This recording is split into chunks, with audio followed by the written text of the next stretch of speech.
Sebelumnya, Assalamualaikum warahmatullahi wabarakatuh. Kami dari kelompok 3 ingin mempresentasikan hasil dari kelompok kami tentang sholat fardu.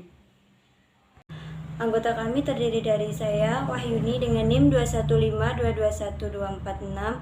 Yang kedua, Devi Puspitasari dengan NIM 215221257. Yang ketiga, Agnalia Aprilinasari dengan NIM 215221267 dan Syana Titania Putri dengan NIM 215221276. Yang akan kita bahas di sini, yang pertama pengertian, yang kedua hukum dari sholat fardu, yang ketiga syarat-syarat sholat fardu, yang keempat macam-macam sholat fardu, yang kelima rukun dari sholat fardu, yang keenam hal yang membatalkan sholat, yang ketujuh hikmah dari melaksanakan sholat, yang kedelapan kesalahan-kesalahan yang dilakukan dalam sholat.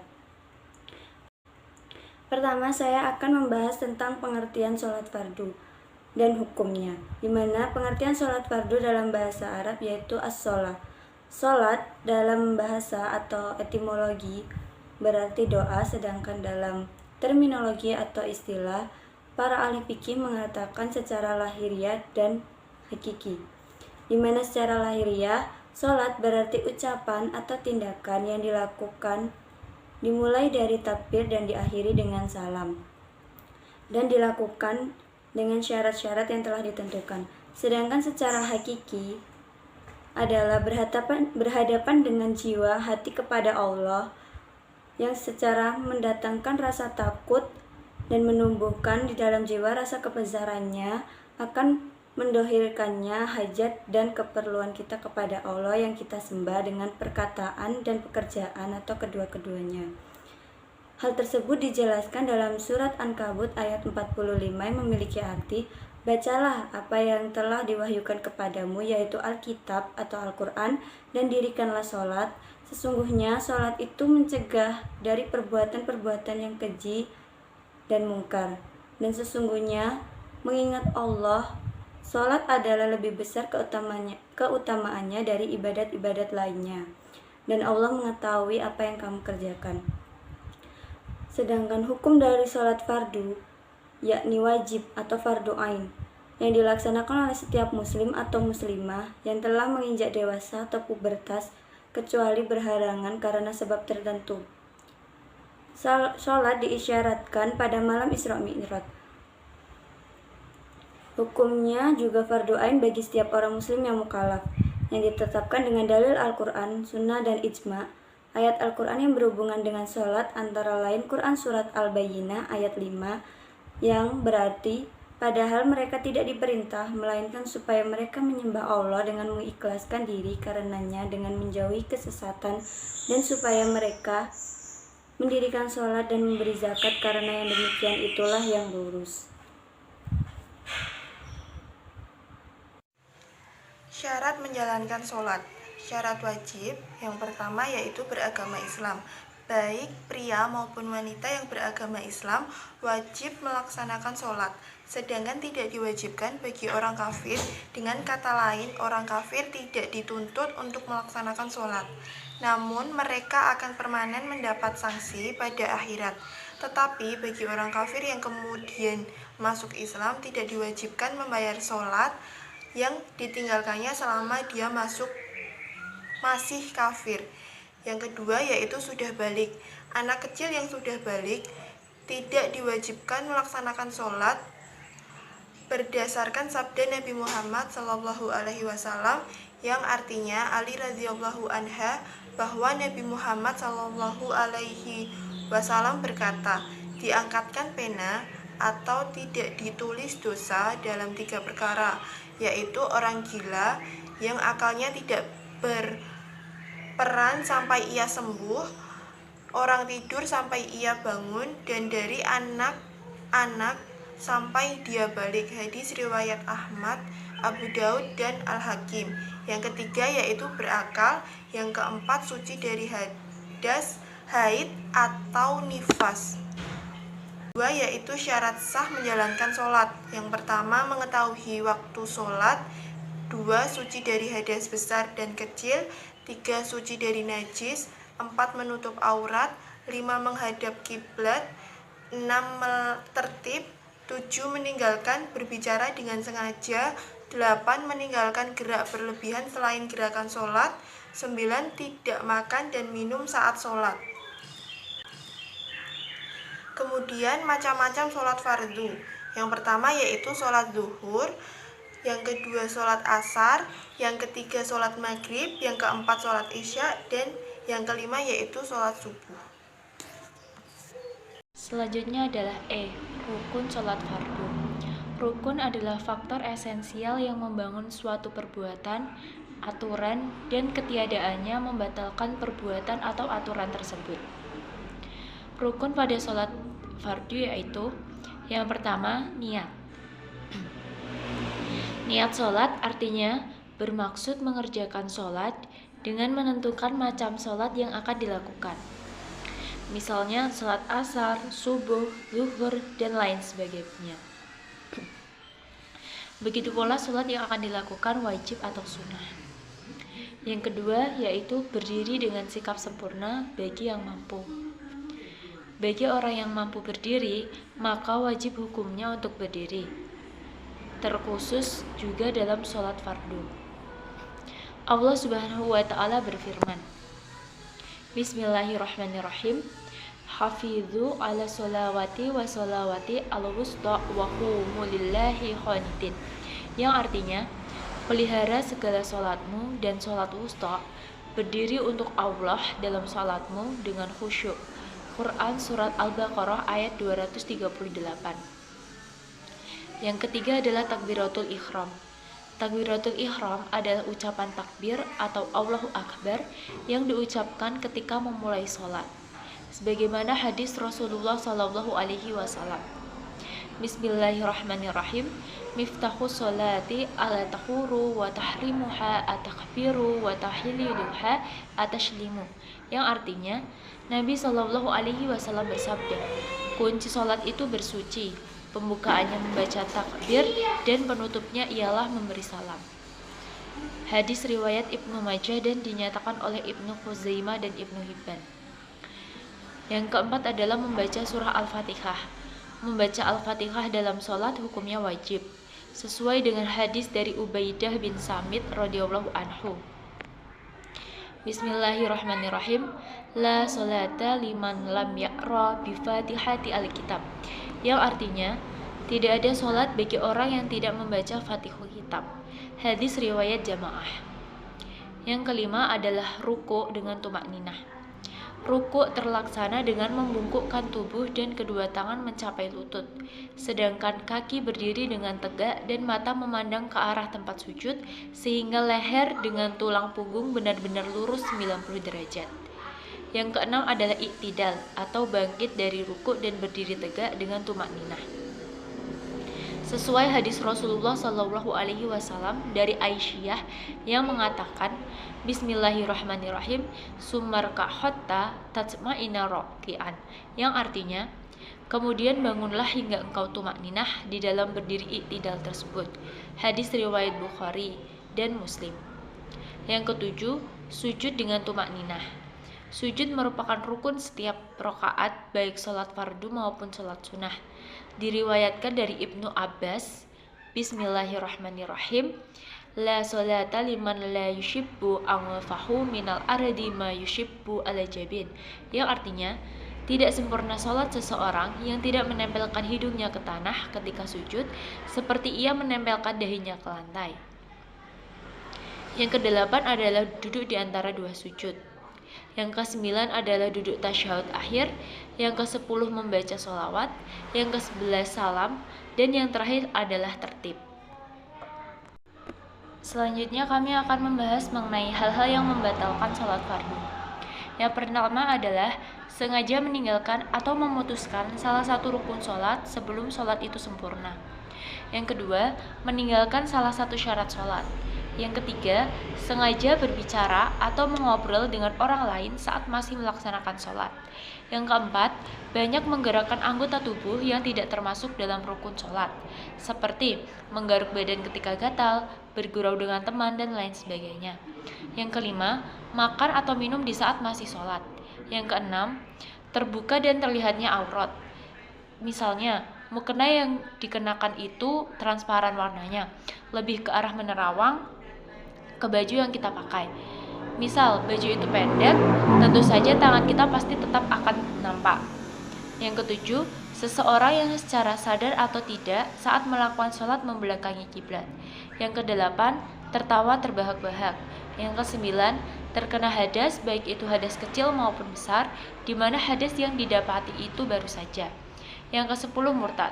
Yang dimaksud murtad adalah seseorang yang keluar dari Islam dan apabila ia melaksanakan sholat tanpa masuk lagi ke agama Islam, maka sholatnya tidak sah. Yang selanjutnya, K. Hikmah melaksanakan sholat fardu. Sholat fardu adalah kewajiban seluruh umat muslim yang paling utama setelah mengucapkan 2 kalimat syahadat.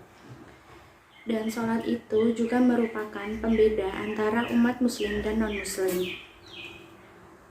Sholat adalah sebagai salah satu cara mensyukuri nikmat yang diberikan oleh Allah Subhanahu wa Ta'ala. Dan sholat memiliki banyak sekali manfaat yang sifatnya religius dan pendidikan di kehidupan bermasyarakat. Dari sudut religius, sholat itu hubungan langsung antara hamba dengan Khaliknya, yang di dalamnya terkandung kenikmatan, munajat, pernyataan ubudiyah, penyerahan segala urusan kepada Allah Subhanahu wa Ta'ala, keamanan dan ketentraman serta perolehan keuntungan. Di samping itu, dia merupakan suatu cara untuk memperoleh kemenangan serta menahan seseorang dari perbuatan dosa dan jahat. Allah Subhanahu wa Ta'ala juga berfirman dalam Quran surat Al-Mu'minun ayat 1 dan 2 yang artinya, sesungguhnya beruntunglah orang-orang yang beriman, yaitu orang-orang yang khusyuk dalam sholatnya. Syekh Imam Nawawi Al-Bantani juga menyebutkan bahwa ada 10 hikmah melaksanakan sholat dalam kitab yang ditulisnya sebagaimana dalam hadis yang diriwayatkan oleh Abu Hurairah.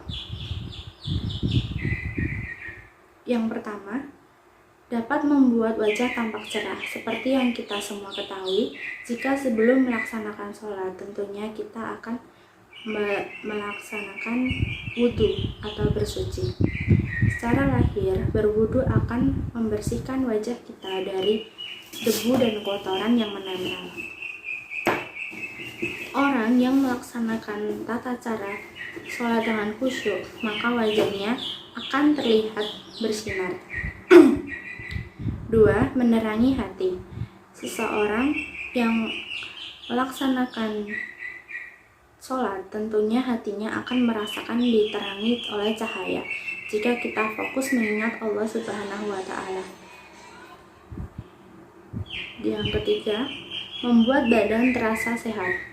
Melaksanakan ibadah sholat juga mampu membuat badan kita terasa sehat karena setiap gerakan sholatnya dilakukan seperti seseorang yang sedang berolahraga. Yang keempat, menjadi faktor ketenangan dalam kubur. Maksudnya, sholat juga sebagai bekal amal ibadah yang akan menolong kita di akhirat nantinya. 5. Menjadi sebab turunnya rahmat. Allah Subhanahu wa Ta'ala akan membukakan rahmatnya kepada seseorang atau hambanya yang melaksanakan perintahnya. Yang keenam, kunci pembuka pintu langit. Orang yang rajin melaksanakan sholat, insya Allah akan membukakan pintu langit untuknya. Yang ketujuh, dapat memperberat timbangan amal. Seseorang yang sempurna dalam sholat fardunya maka akan memperoleh pahala yang sempurna tentunya. Yang kedelapan, tempat keridhaan Allah Subhanahu wa Ta'ala. Sholat itu salah satu sarana pendekatan diri kepada Allah Subhanahu wa Ta'ala bagi setiap orang yang bertakwa. Yang 9, bernilai surga. Allah menjanjikan kepada hambanya yang menjalankan sholat 5 waktu dengan surga yang dipenuhi dengan kenikmatan. yang 10 menjadi takdir dari siksa api neraka. Seseorang yang menjalankan sholat 5 waktu, maka sholatnya kelak akan menjadi cahaya, hujah, dan penyelamat di hari kiamat. Selanjutnya, yang berikutnya, kesalahan yang tidak boleh dilakukan dalam melaksanakan sholat, maka akan dijelaskan dalam video berikut. Pertama, sholat terburu-buru. Sholat adalah sarana komunikasi antara seorang hamba dengan Rabb-Nya.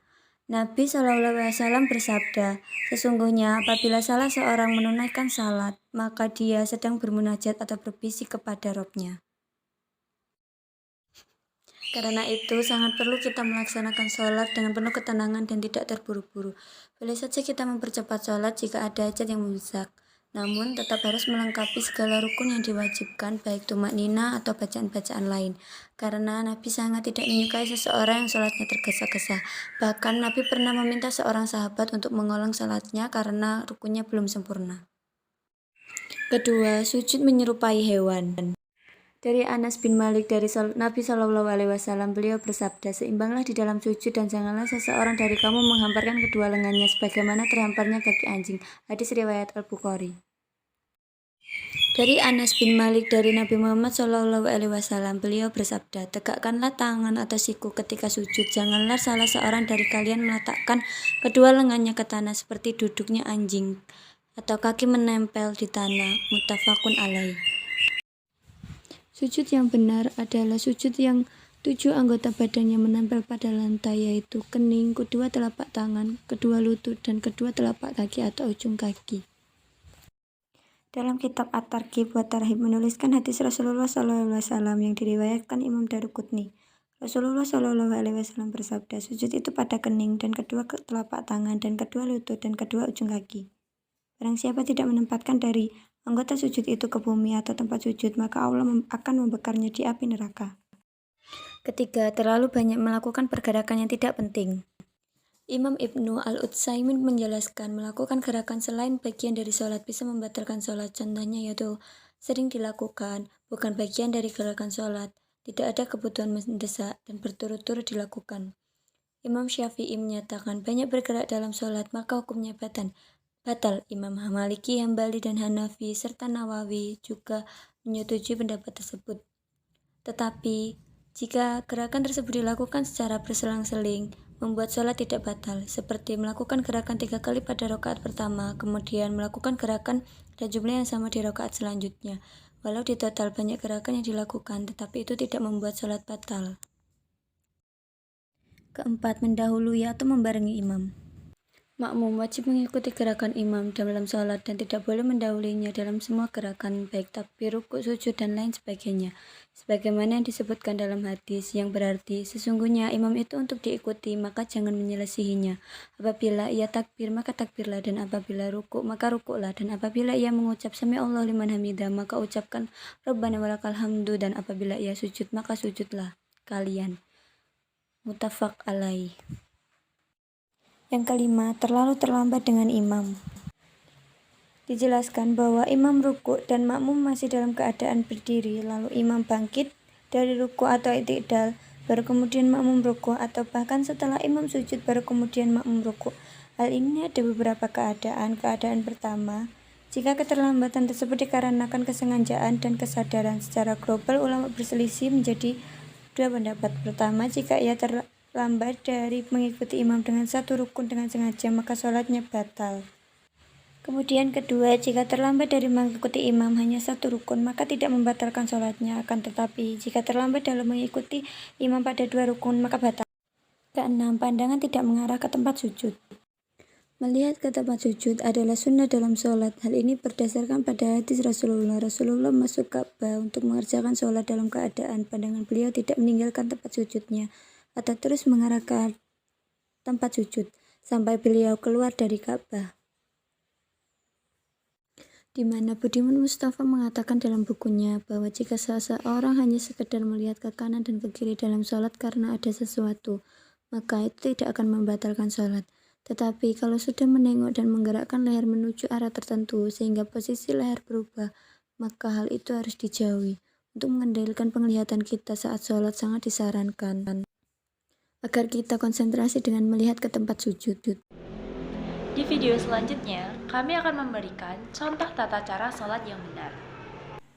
يصلي فرض الصبح ركعتين مستقبل القبلة هداء لله تعالى الله أكبر كبيرا والحمد لله كثيرا وسبحان الله بكرة وأشيلا إني وجهت وجهي للذي فطر السماوات والأرض حنيفا مسلما وما أنا من المشركين إن الصلاة ونسكي ومحياي ومماتي لله رب العالمين لا شريك له وبذلك أمرت وأنا من المسلمين بسم الله الرحمن الرحيم الحمد لله رب العالمين الرحمن الرحيم مالك يوم الدين إياك نعبد وإياك نستعين اهدنا الصراط المستقيم صراط الذين أنعمت عليهم غير المغضوب عليهم ولا الضالين آمين بسم الله الرحمن الرحيم قل أعوذ برب الناس ملك الناس إله الناس من شر الوسواس الخناس الذي يوسوس في صدور الناس من الجنة والناس الله أكبر سبحان ربي العظيم وبحمده سبحان ربي العظيم وبحمده سبحان ربي العظيم وبحمده سمع الله لمن حمده ربنا ولك الحمد ملء السماوات وملء الأرض وملء ما شئت من شيء بعد الله أكبر سبحان ربي الأعلى وبحمده سبحان ربي الأعلى وبحمده سبحان ربي الأعلى وبحمده الله أكبر رب اغفر لي وارحمني واجبرني وارفعني وارزقني واهدني وعافني واعف عني الله أكبر سبحان ربي الأعلى وبحمده سبحان ربي الأعلى وبحمده سبحان ربي الأعلى وبحمده الله أكبر التحيات المباركات الصلوات الطيبات لله السلام عليك أيها النبي ورحمة الله وبركاته السلام علينا وعلى عباد الله الصالحين أشهد أن لا إله إلا الله وأشهد أن محمدا رسول الله اللهم صل على سيدنا محمد وعلى آله سيدنا محمد كما صليت على سيدنا. Sekian presentasi dari kami. Bila ada salah kata dan kekurangan kami mohon maaf. Terima kasih. Wassalamualaikum warahmatullahi wabarakatuh.